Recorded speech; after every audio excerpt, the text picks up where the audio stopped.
1979 was a world record season for Renaldo Nehemiah on NBC Sports. First, the Olympic Invitational at Madison Square Garden. It's a fair start. Nehemiah, Foster, and that catcher. His time of 6.89 seconds lowered the world record he already held. Now to UCLA, and Nehemiah's showdown with former world record holder Alejandro Casanas of Cuba and Greg Foster, the last American to beat Nehemiah. And Casanas caught a flyer. He's out in front. And then it is Nehemiah as he catches him. Foster hit a hurdle. He is down on the track. It'll between Nehemiah and Casanas. It is Nehemiah and Casanas, and Skeets takes him. Skeets Nehemiah in a new world record of 13 flat.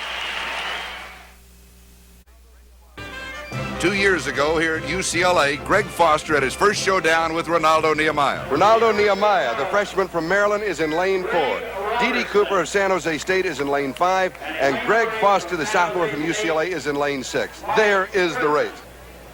James Owens last year was the NCAA and AAU champion, and yet he is probably the 4th favorite in this race right now. Renaldo Nehemiah and D.D. Cooper were both somehow undefeated indoors. They're meeting now for the first time outdoors. Owens with a good start. D.D. Cooper and Nehemiah's right in the middle.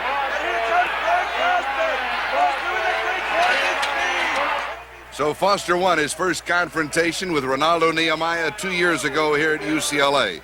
But since then, Greg Foster's high hurdling career has had its ups and downs. Just a month ago at San Jose, disaster awaited him. Bruce Jenner was with me.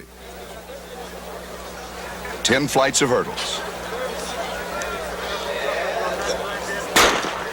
Foster is out very quickly. Greg Foster with the lead over the second hurdle. Foster pulls off. It is now Rod Melbourne at the bottom of the screen, Larry Callings at the top.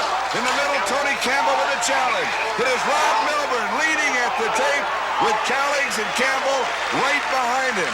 But the story of the 110-meter high hurdles, not this man, Rod Melbourne, although he is the winner. We must go back down the track.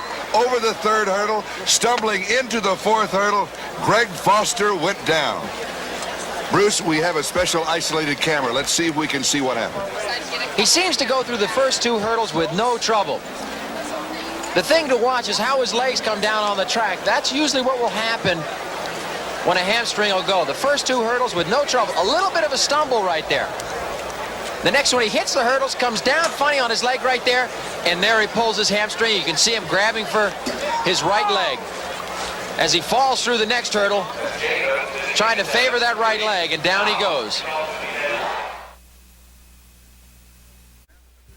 This meet has brought us a lot of thrills, but perhaps the biggest of all was the first American appearance of Olympic champion Alberto Juantorena of Cuba. And watch his stride. 9-foot strides. He is truly one of the great athletes in track and field history. Men's 400 meters. Willie Smith and Benny Brown get out very quickly. It is Benny Brown. And Benny Brown, they call the 400 meters a sprint and dive. You nail him for the first 200 and then just try and hang on. And here comes Alberto Juantorena. And look at those giant strides. It is Benny Brown, Willie Smith, and then Alberto Juantorena as they make the final turn and head for home. It is Benny Brown. Benny Brown and Willie Smith. It is Willie Smith, and Alberto will be chasing. Here he comes. Willie Smith, and here comes Alberto. Can he catch him? He cannot do it. Willie Smith. Smith takes it. Frazier closes for second, and Alberto Juantorena finishes third.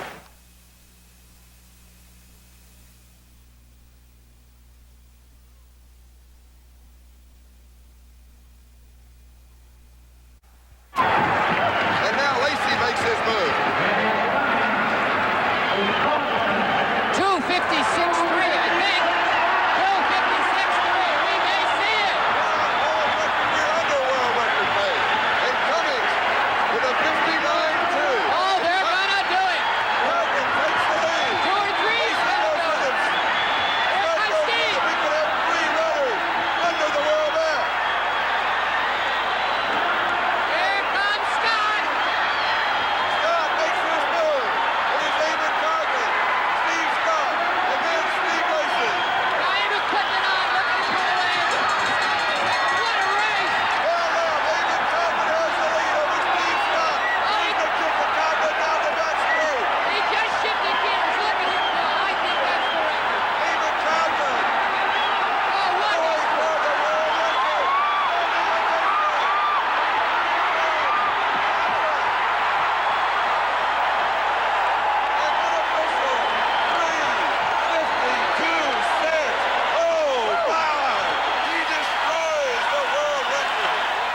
Then just 3 months later here at UCLA, there was a rematch between the top three finishers. Here comes Coghlan. Coghlan goes outside. Here's the kick of Eamonn Coghlan. Sitting back and letting everybody else do the work. And it'll be Eamonn Coghlan. Coghlan stride for stride. Coghlan leads. It is ever so close. Finishing third was Steve Lacey.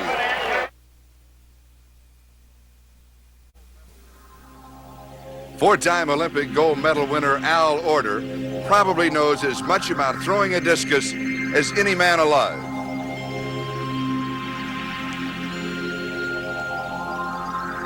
It's part technique, part mystique, and when you watch him in slow motion, he also makes throwing a discus seem part poetry.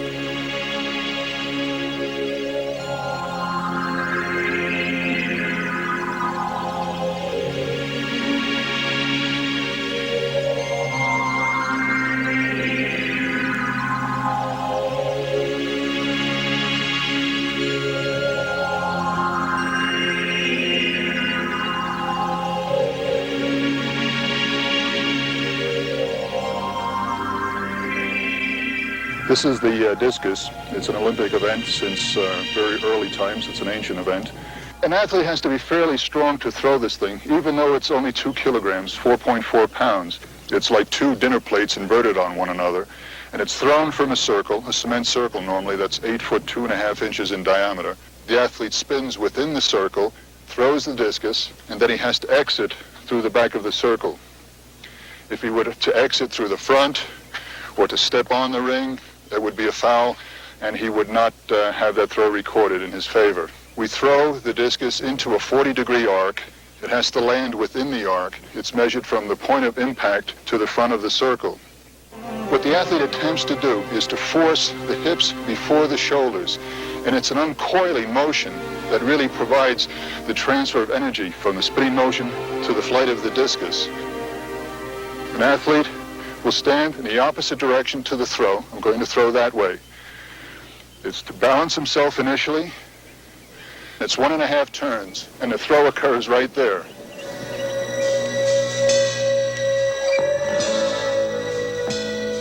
If the wind is coming in towards the athlete, the discus will actually pick up and carry, and you can gain 10 feet. And if an athlete's used to doing that, and used to that extra 10 feet, and all of a sudden he gets into the games, and the wind is coming this way, it can be a very depressing factor. It's not only physical preparation, strength and technique and this kind of thing, but it's mental. As far as the games are concerned, at the last moment, that is by far the most important.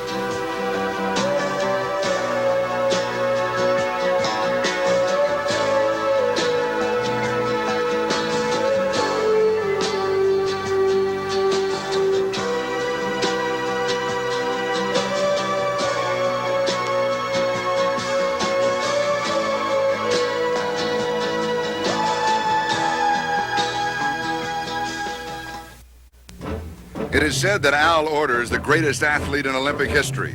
He won 4 gold medals in the discus, the first in Melbourne in 1956. Then in Rome, 1960.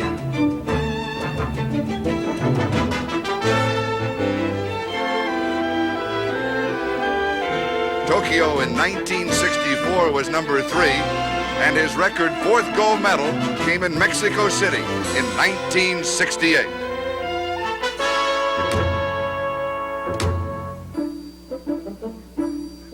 He missed the next 2 Olympics due to retirement. Then 4 years ago, just short of his 40th birthday, he started training again, hoping once again to beat the best.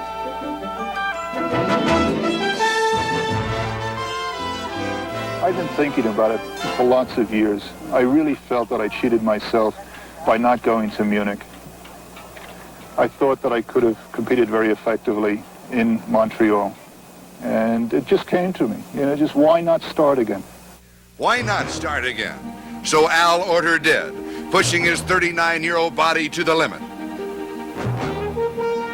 His first major meet was here at UCLA 2 years ago. His finish, 7th, was disappointing. But Al Oerter served notice he was on his way back. The man who won that day Olympic champion Mac Wilkins. But just 3 weeks ago at Mount San Antonio, Al Oerter won the discus, defeating for the first time Mac Wilkins.